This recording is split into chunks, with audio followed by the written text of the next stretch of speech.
So, I'm feeling much better now, as you can tell. Cause look at me, I just emanate pure good health. I'm the poster boy for healthy bodies. So I'm doing it. And tonight's the night. I got just a few more paragraphs, and the final chapter's written, and then I can do the final read-throughs and corrections and shit on Black Diamond, Bubba's story, the story of my son's life and suicide, and his short life, 29 years. It's all right to cry, Dan. Not right now, though. Let's get this over with, and then we'll sit and cry when no one's looking. By far, I've written 33 chapters, very long chapters, by the way, so far, not counting the one I'm on, the final chapter. But the final chapter may be more than one chapter. I gotta sort of look at that's just logistics. Out of the 34 chapters, counting the one I'm working on, this is the hardest one. Because this is the one where I say goodbye. Those two little words, the end. Be the last two words in the book, the end. And it's the end. It's the end of a tragic story. It's the end of a person's life that was gone way too soon. It's the end of the physical being of my son. Oh, sorry. It's a very emotional, been a very emotional journey for me. I thought in January that I'd be done the book by the end of January. I wasn't even done the first paragraph in January. He died Christmas Day. Took me 2 weeks to figure out the first sentence. Now I'm writing the last sentence. A very emotional journey that I wouldn't wish on anybody, not even my enemies. Nobody should have to sit and write what I wrote. What I am hoping for is that when people read the book, it is about Jordan's life and death. That's a given. But what the book is really about is how broken the child welfare system is. And it's broken. It's broken beyond repair. If it was a car, we would have scrapped it 100 years ago. The system is very broken. It's chaotic. It's a money business.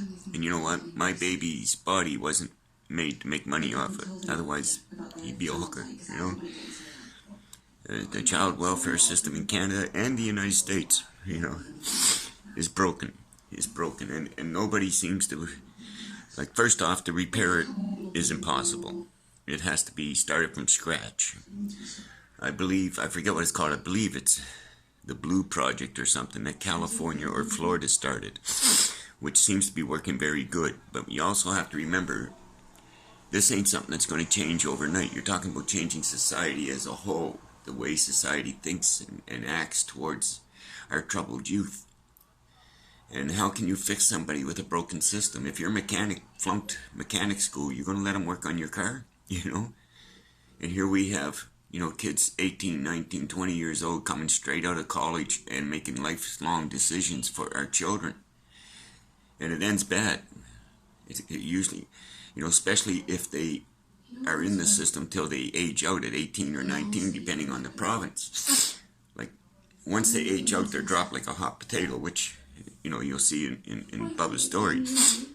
And, the suicide rate or self-harm rate for kids that aged out of the system is ridiculously large. No sense even going by the numbers. Just put it this way, you're lucky if 1 out of 10 kids that age out of the child welfare system in Canada will be alive by the age of 30. Most of them die of overdoses or violence. And it's because come the 18th birthday, we open a door and say, here's your cake, get out. We'll give you $800 a month for 6 months or whatever it is, and, we're sorry we forgot to teach you how to be a man and organize your life and live happily ever after, but we ain't got time. We're going on to the next victim. Yeah, victim. Because any kid involved in the child welfare system is a victim, and they're a victim of everything society says we shouldn't be. And like I said, you can't... how can a 19-year-old kid fresh out of college make those kinds of decisions for a child that may never go to college, that doesn't understand why mommy and daddy put them in this system, or the courts put them in this system. How do you get around that? You know, that they have no life experience themselves to be teaching others about life experiences. They have textbook opinions. And me, I grew up in the system all my life. Be it the child welfare system or the Canadian penitentiary system or whatever. You know, if I'd been my father, I would have taken me out behind the barn when I was a kid and euthanized me for the sake of my neighbors. I'm glad he didn't, because I turned out not too bad. But I went through 32 homes in 10 years. From birth till 10 years old, I was in 32 homes. That's 64 moms and dads. That's 32 different doorknobs. I never said the words mom. I used to say dad because I knew dad, but I was a teenager when I met him. Well, I was 10 when I met him. Right? Mom I met when I was 12 when I ran away. As I've said before, I ran away one time when I was 12 years old from the Fords foster home. I made it to Toronto, November, wearing just a jean jacket. Hitchhiked to Toronto, and I found my mom. I was proud of that. I don't even know what she looked like, but I found her. I found her in Regent Park, Toronto. I got to see her for half an hour or so, and then Children's Aid showed up with the police and put me on a plane back to New Brunswick. I didn't see her again. That was the first time I met her that I can remember. The next time I would meet her is when I got out of prison. And that's a tragedy there, too. As my story will tell. This ain't about me, so we ain't going there. But, so basically out of 63 years, I got to know Mom about 2 years of it. I'd say more like 19, 20 months out of my whole life. That's a sad story. But that's because I grew up in the system. Everything was lies. I was 10 years old when I found out that Ernie and Kathy weren't my cousins, that they were my brother and sister. I was 10 years old when I found out that Uncle Harry was actually my father. And I don't know why all that was hidden from me. I don't know. But I vowed I'd never do anything like that with Jordan. Jordan and I had a blunt reality to ourselves. We could talk about anything. Because I knew, maybe it's because he has my genes, he understood where I was coming from, and I understood how broken he was. And unfortunately, genetics passed it on. My bad genes were passed on to him, just like my good ones were. But Black Diamond, Bubba's story, is like I said, it is about his life.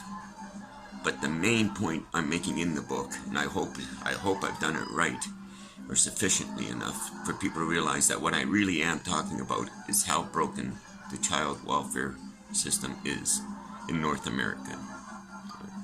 Simple as that. Because the system is broken, and it's time somebody, if I had the ways and means and the energy to do it, I would be on that bandwagon, even though many people are on it. But most of the people that seem to be out there to fix the system, they're just out there blowing their horn, saying, let's get a piece of cardboard and mount and dance around fucking the lawn of Queen's Park. You tell the politicians we're mad. No, you know what?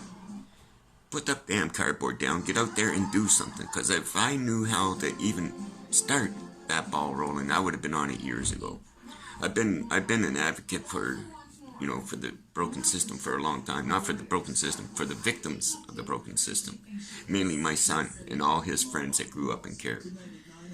I'd sit on my porch and just watch every day, watch these kids go from beautiful little, 5 and 6 year olds playing on my lawn to 8 or 9 year olds wrestling on the lawn to 12 and 14 year olds kicking the shit out of each other on my lawn.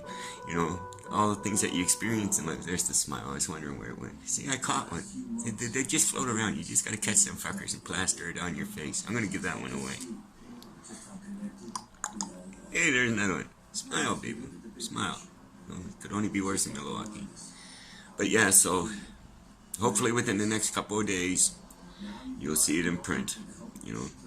I'll let you all know. As y'all know, I harass the shit out of you all day long with my videos anyways. But this is Dying Dan. You know who I am. I'm Dying Dan. I am dying too, by the way. I am dying. This is Dying Dan's Video Adventures with Death. And this is number 70. I don't even gotta look, because I'm getting smart. I look before I start talking now. Because 64, 65 got all mixed up there, man.